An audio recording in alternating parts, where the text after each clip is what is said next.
Hola a todos, bienvenidos a este nuevo capítulo en su serie de Econofísica Clásica, en el cual analizaremos los métodos ligados a aumentar la producción en términos físicos, correspondiente a la segunda parte del capítulo 3 del texto que hemos venido trabajando.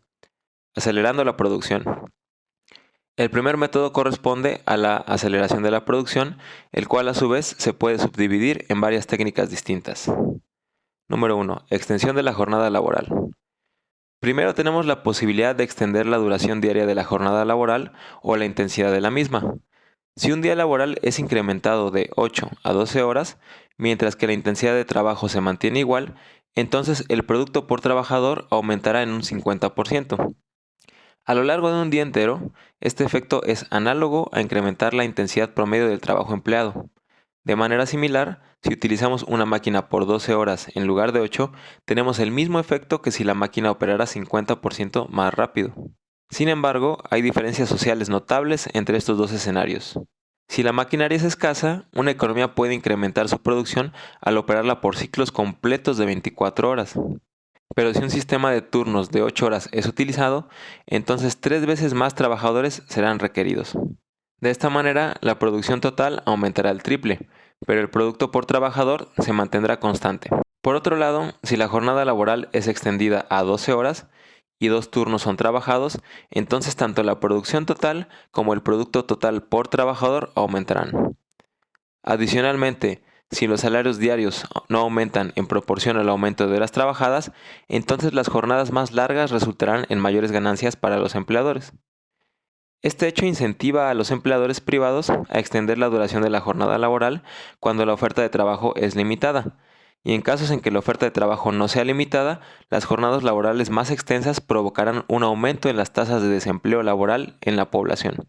Haciendo un paréntesis aquí, me parece importante notar que esta dinámica de largas horas de trabajo y una población abundante explica en gran medida los fenómenos sociales de alta informalidad laboral que vivimos en países del sur global, como México, ya que en lugar de establecer turnos más cortos para emplear a una mayor parte de la población, los empleadores buscan imponer las jornadas laborales más largas posibles, para de esta forma aumentar la productividad por trabajador de sus empresas, motivados obviamente por sus beneficios personales, aunque en términos sociales esto implique dejar una gran cantidad de la población excluida de la economía formal y obligada a autoemplearse en condiciones precarias e incluso peligrosas. Este método de incremento de la productividad tiene sus límites, ya que la máxima jornada laboral que puede soportar un ser humano bajo condiciones de trabajo más intensas se encuentra entre 16 y 18 horas al día, que es menos del doble de la jornada laboral que existía en sociedades preindustriales. Al final, estas ganancias en productividad son pequeñas, en comparación con las que pueden ser ganadas mediante el empleo de tecnología, lo cual, adicionado a la resistencia de los trabajadores ante jornadas más extensas y condiciones de trabajo más precarias, lleva a la necesidad de encontrar otros métodos para incrementar la productividad. 2. División del trabajo. Es una observación común que la velocidad de una persona al realizar cualquier tarea mejore con la práctica. A través de la práctica, secuencias de movimientos musculares dejan de ejercerse bajo control consciente y se convierten en reflejos. La manufactura más primitiva se ejecutaba bajo este principio. Cada trabajador tenía una tarea simple, la cual ejecutaba a manera de puro reflejo. La producción se aceleraba tanto por el incremento de la velocidad proveniente de la práctica como por la eliminación del tiempo perdido, que se gastaría en la transición de una tarea a otra. Este era justamente el método de aumento de la productividad discutido en el famoso libro La riqueza de las naciones de Adam Smith, en su pasaje sobre la elaboración de alfileres. Sin embargo, las desventajas de esta forma de producción son obvias. Durante la jornada laboral, los individuos son utilizados como autómatas, volviendo sus mentes y creatividad redundantes. Es de notar que a pesar de sus grandes fallas y características nocivas para el desarrollo humano, esta forma de producción sigue vigente en maquiladoras del tercer mundo, las cuales utilizan mano de obra infantil como máquinas. 3. Uso secuencial de maquinaria y energía. Casi toda actividad productiva involucra movimientos de las manos o las extremidades. Los dedos deben moverse en una precisa secuencia de movimientos para manipular la herramienta y conseguir el resultado deseado en el producto. La velocidad a la que esto se puede llevar a cabo depende tanto en el flujo de información como en el flujo de energía. La información es suministrada por el cerebro a través de impulsos nerviosos y la energía es suministrada por los músculos para utilizar las herramientas a la vez que se supera algún tipo de resistencia mecánica. Sin embargo, hay límites tanto para la velocidad a la cual el cerebro puede suministrar los impulsos nerviosos como para la velocidad de movimiento de las extremidades. Ante estas limitaciones humanas, se desarrolló toda una clase de aplicaciones industriales centradas en acelerar la producción mediante la utilización de mecanismos autónomos que suministraran la información de entrada y luego fueran capaces de proveer una fuerza externa para impulsar el proceso. El ejemplo clásico es la máquina de coser. La primera máquina de coser exitosa fue la de Isaac Singer. Su modelo original contaba con 2 hilos. Su funcionamiento era el siguiente. La aguja superior simplemente se movía hacia arriba y hacia abajo mientras la tela era arrastrada. Mientras tanto, una lanzadera con un segundo carrete de hilo giraba entre los bucles creados en el primer hilo. La clave del éxito de la máquina de coser es que incrementó de manera enorme la productividad en el proceso de coser telas. El número de puntadas que una persona podía realizar incrementó de manera exponencial debido a 2 efectos. Primero, el reemplazo de los músculos de la mano por los músculos más fuertes de la pierna para mover la aguja. Segundo, la secuencia de los movimientos de la aguja ya no era generada por el sistema nervioso humano y traducida en movimientos de los dedos. La destreza dactilar fue reemplazada por movimientos de rotación, en los cuales levas, manivelas y palancas dictaban la secuencia de movimientos del hilo para generar los puntos. Si bien el entrenamiento puede acelerar las habilidades manuales inmensamente, esta aceleración encuentra sus límites en la velocidad de los reflejos de nuestro sistema nervioso y la habilidad de los músculos de nuestra mano para acelerar y desacelerar nuestros músculos. Una máquina con una fuente de poder externa está libre de estos límites. La secuencia de movimientos ahora está codificada en los enlaces mecánicos y ahora el límite absoluto se vuelve la fricción o la fuerza del acero sujeta a aceleraciones y desaceleraciones súbitas. Entropía termodinámica y algorítmica.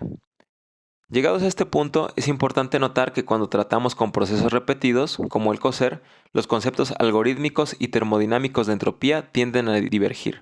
Si un proceso de automatización produce un patrón repetido, P es igual a C a la N, conteniendo N repeticiones de una célula básica C, entonces esperaríamos que la información algorítmica estuviera delimitada por H de C más H de N, es decir, el contenido informático de la célula básica más el contenido informático del número n. Pero dado que un número integral siempre puede ser expresado en notación binaria, entonces el contenido informático de n en realidad estará delimitado por el número de dígitos binarios en n, por lo que en términos algorítmicos esperaríamos que la entropía fuera menor que la suma de sus partes, debido a que el contenido informático real de las repeticiones es menor a la suma de cada repetición individual, aplicando un operador logarítmico al número n en el cálculo de la entropía total. Sin embargo, en términos termodinámicos, este ahorro de entropía no se mantiene, ya que claramente hacer 100 puntadas requiere 100 veces más trabajo físico que hacer una, por lo que el incremento en entropía termodinámica será n veces el incremento de entropía del hilo involucrado en hacer un único punto. Más adelante veremos la importancia de las propiedades de la entropía algorítmica para los procesos de paralelización productiva, los cuales analizaremos a continuación. Paralelizando la producción. Si bien la máquina de coser incrementó enormemente la productividad de los sastres, esta no ocasionó un proceso de revolución social ni en la forma de organizar el trabajo textil. Los sastres individuales aún podían permitirse trabajar por su cuenta porque el precio de las máquinas de coser estaba a su alcance.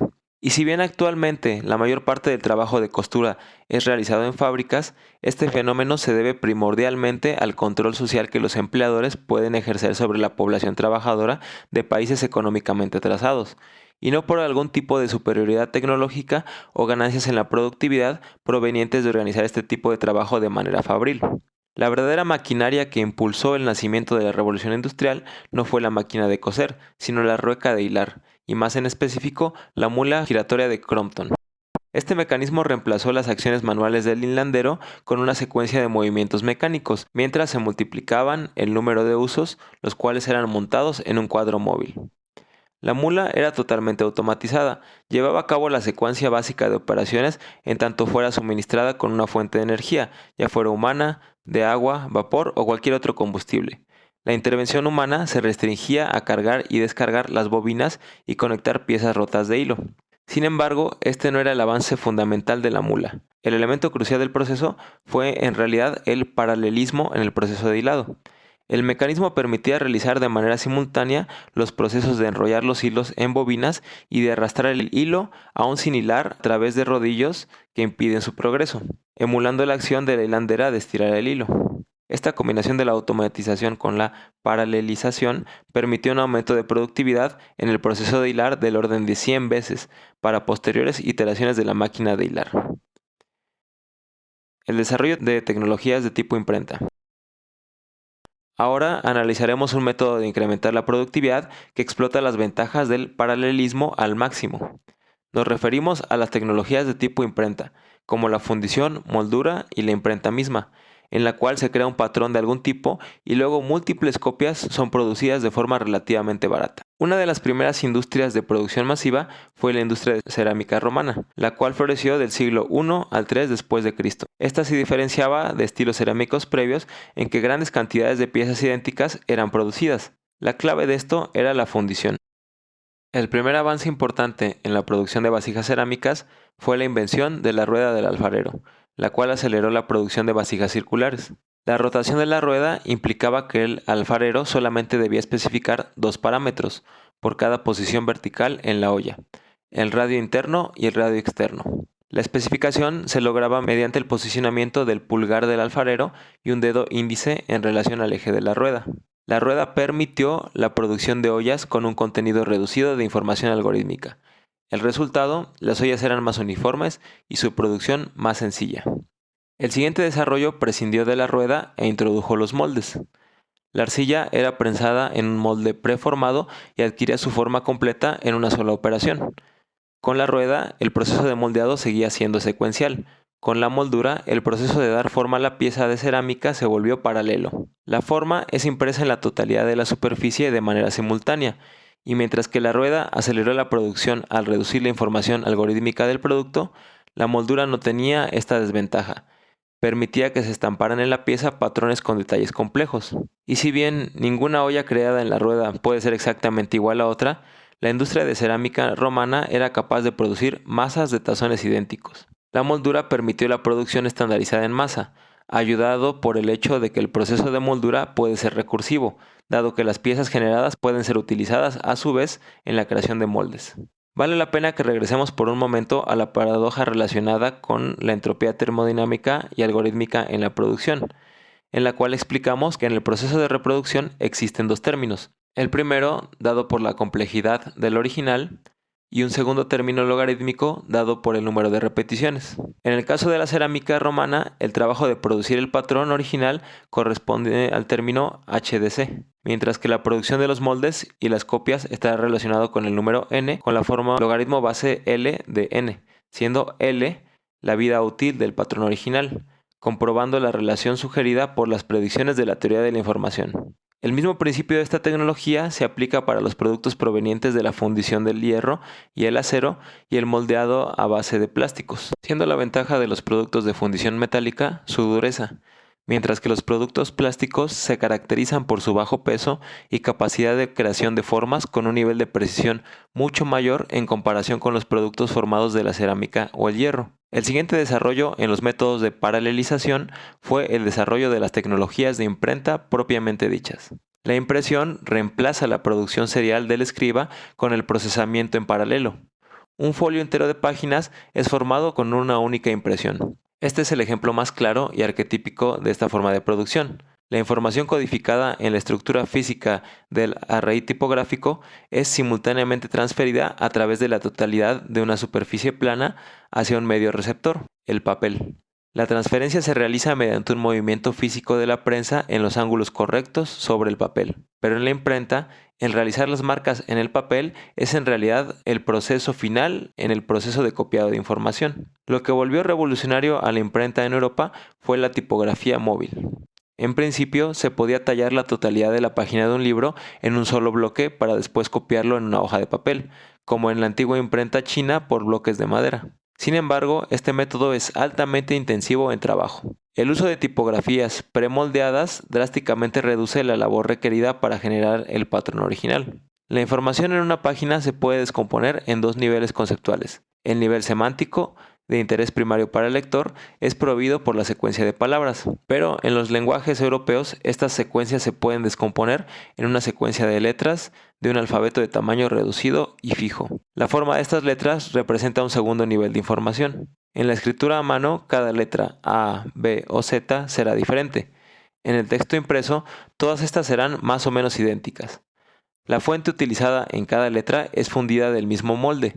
Esto implica que la información en una página de texto impreso es mucho menor que la encontrada en una página escrita a mano. El folio de cada prensa era prácticamente igual al precedente, lo que en términos algorítmicos implica que estamos explotando el término logarítmico de la repetición en el costo de la producción. Adicionalmente, las letras individuales no necesitaban ser talladas más de una vez en la creación del molde original, reduciendo la labor de tipografía a la elección de las letras apropiadas. Estos factores, tomados en conjunto, generaron un incremento sustancial en la productividad en el copiado de información, lo que a su vez fue la precondición para la alfabetización generalizada de la población y el eventual desarrollo de la sociedad industrial. Llegado a este punto, podemos identificar una evolución en tres etapas de la relación entre trabajo e información en el producto. 1. En el trabajo manual, la información es impresa en el producto mediante los movimientos corporales del artesano y no tiene una vida independiente de estos. 2. En la producción por patrones o moldes, el trabajo manual es capturado una vez en un patrón o molde a partir del cual múltiples copias son creadas. La pieza del patrón se vuelve por tanto una forma independiente de la codificación de la información, cuya posesión puede garantizar poder social. Estas piezas poseen mucho más trabajo objetivado que los productos individuales a los que transmiten información, por lo que su monopolización da un gran poder de mercado a sus propietarios. 3. En la imprenta, la estructura de información finalmente se divorcia del aparato de impresión y es potencialmente móvil. Una impresora con el texto de un libro puede tipografiarlo y crear una impresión en cualquier momento. Todo lo que se requiere es la labor de configurar las tipografías, lo que típicamente es una labor mucho menor que la de autoría. La imprenta rompe el vínculo entre posesión material y habilidad de reproducir. Si la labor de escritura ha de ser recompensada en una sociedad de productores de mercancías independientes, entonces la secuencia de palabras misma debe convertirse en un objeto de propiedad. Por tanto, la imprenta, en combinación con las relaciones sociales burguesas, dan paso a las leyes de derechos de autor, con la cual la información se convierte en propiedad independientemente de su encarnación material. La tecnología de imprenta también nos obsequió la producción en masa de imágenes.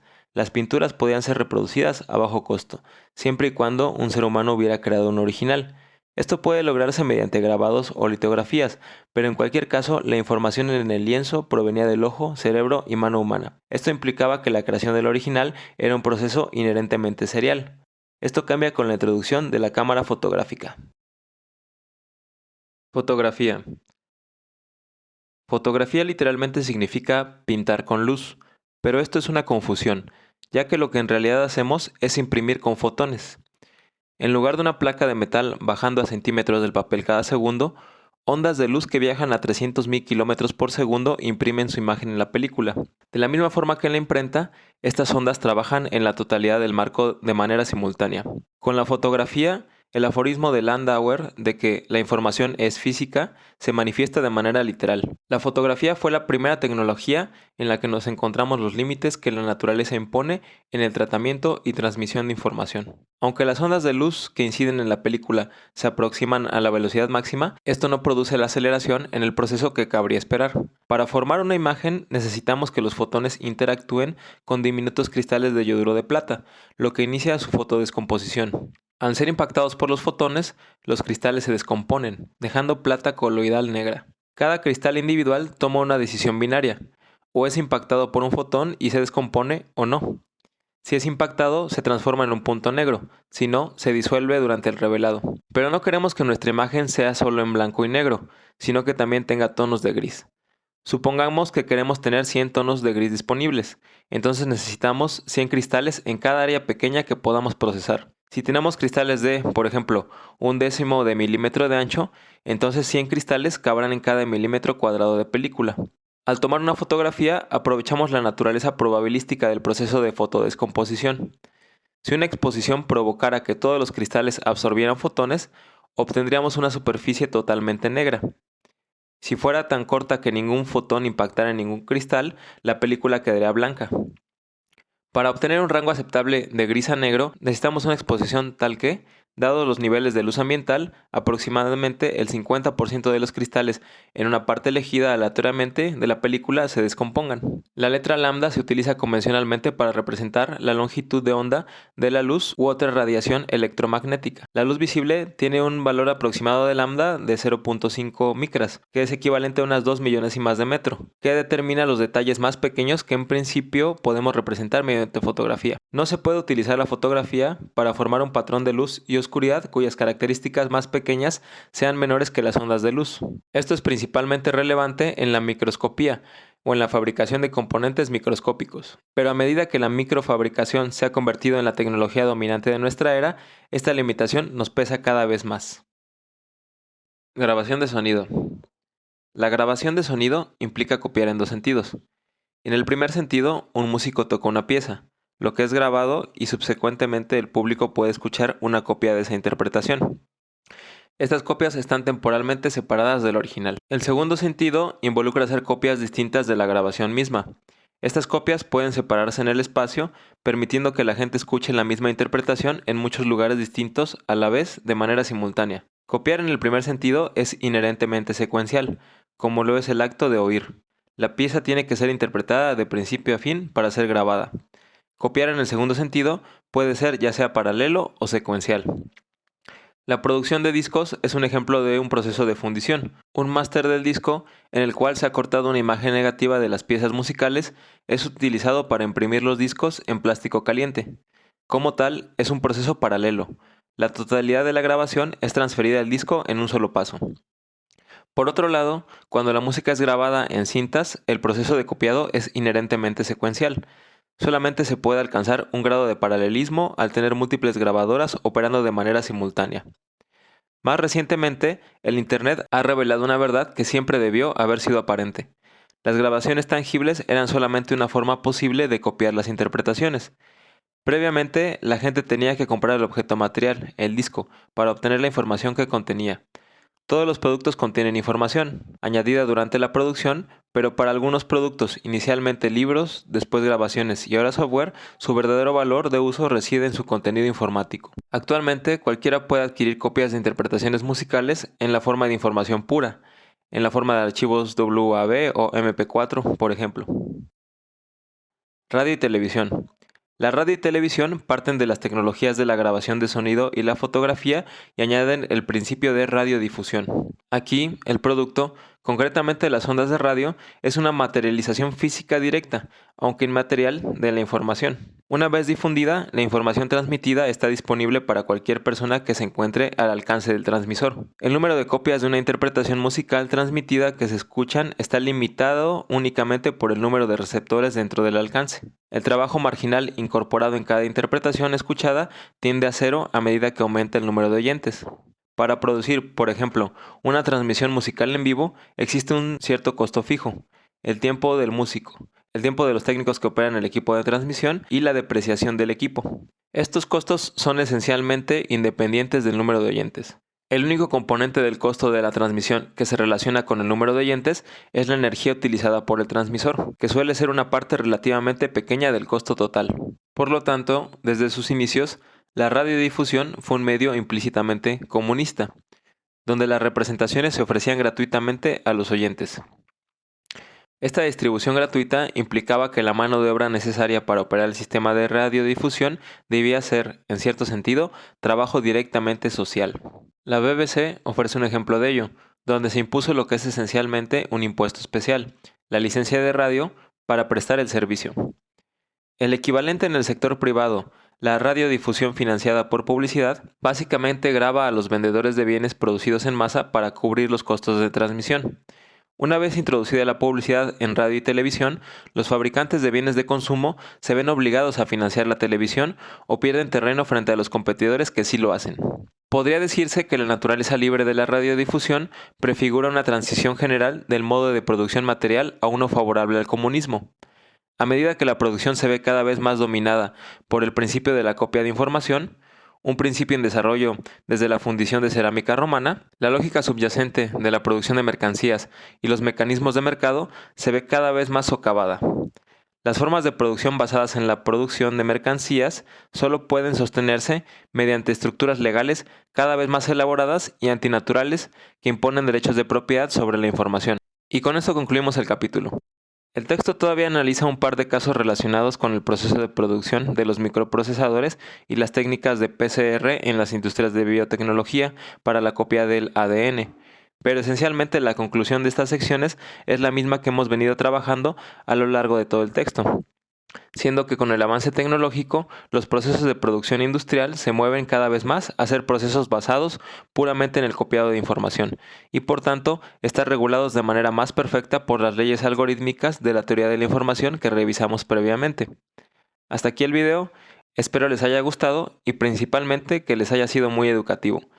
Sin más por el momento, me despido y nos vemos en un próximo video. Hasta luego.